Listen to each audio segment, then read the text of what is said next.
Hi, how are you? I hope you're having fun. I woke up very early this morning, but wasted several hours browsing the internet aimlessly. I know I just procrastinated so much. Anyway, I want to tell you the medical appointment that I had on the 10th May at 9 a.m.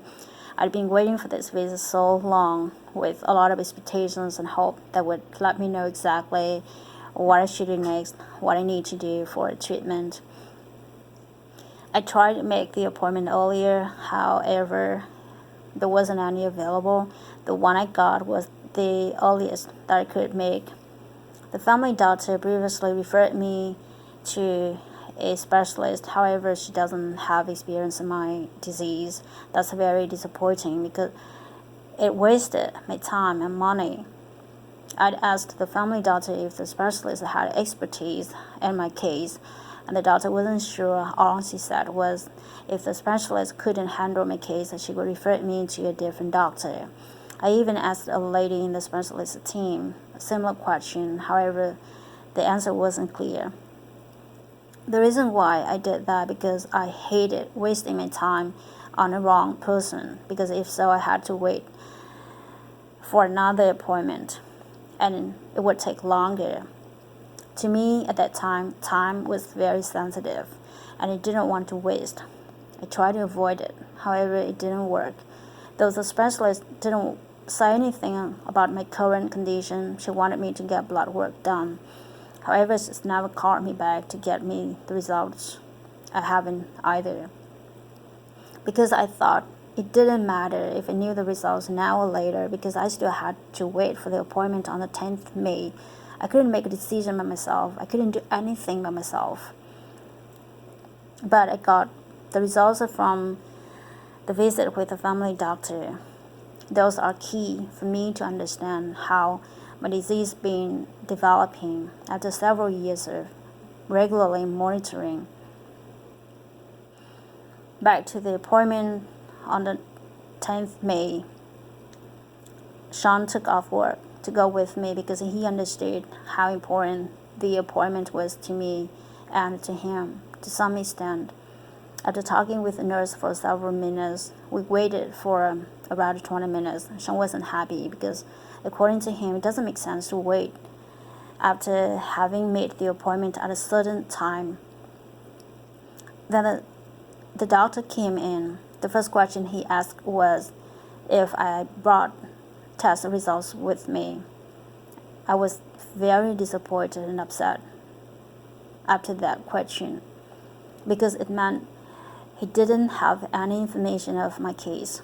That's not what I wanted. That's not how I expected the visit would be.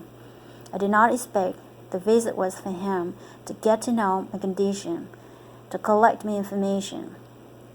I did expect on this visit that he would let me know what I should do next, what I should prepare for treatment, what I need to pay attention to it.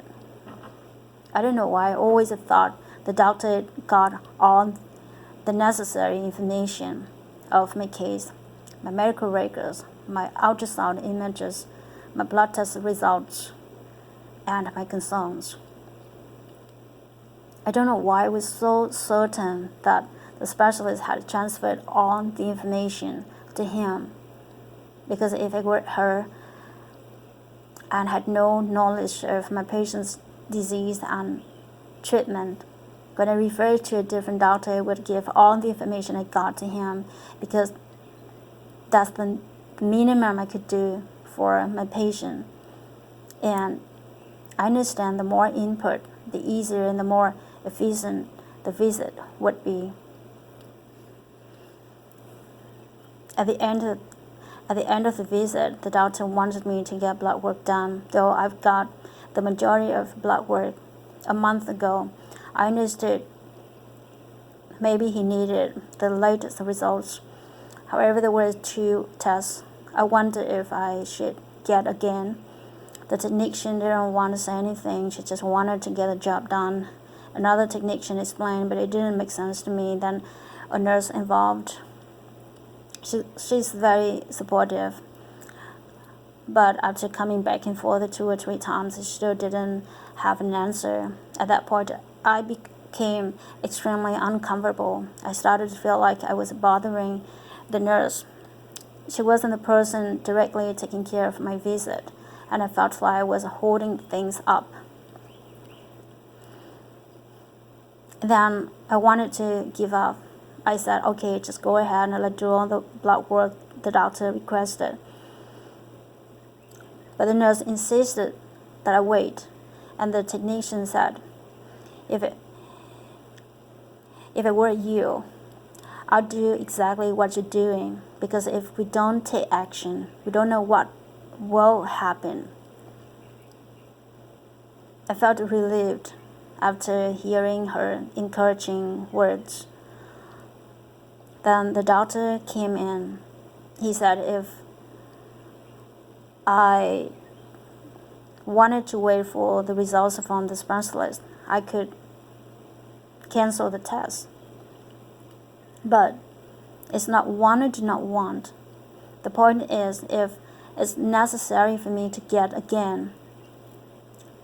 And he said it's my personal choice, so I just canceled the test, because I understand the markers of those tests don't fluctuate at different times of testing. And I know the insurance doesn't cover those tests.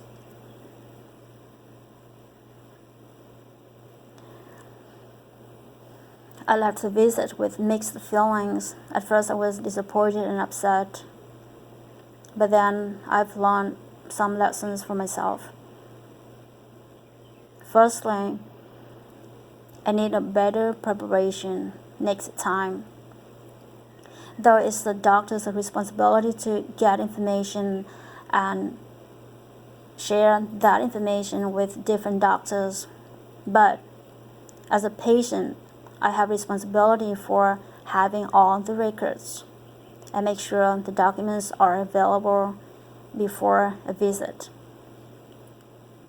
Secondly, I realized I'm easily affected by others' mood and attitude. For example, in the conversation with the doctor, when the doctor didn't seem enthusiastic about answering my questions, and he said he had other patients, even he didn't finish his saying, I immediately felt like he didn't want to continue the conversation, and I started to feel like I was bothering him. Similarly, when I talked to the technicians and the nurse, and I felt like I was making things complicated, and I felt like I was a troublesome person. It's my bad habit, a tendency to put others above myself. Like, instead of thinking what I want, what I need, I worry what they think, what they need, how are they feeling. I really need to change it. I really need to reduce my anxiety and distraction. I need something as a reminder, a navigator to keep me on track. Something to alert me on time the signals of anxiety.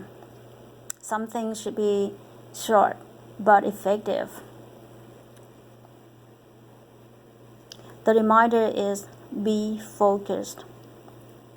I need to tell myself, be focused, whenever I'm about to have an important conversation or whenever I start to feel anxious.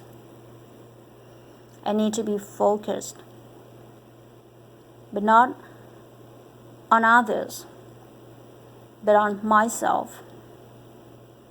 I need to be focused, but not on emotions, either my emotions or others, but on facts. I really hope this can help me have more control of myself and help me be bold and strong when necessary. That's my story. I'll talk to you later. Bye.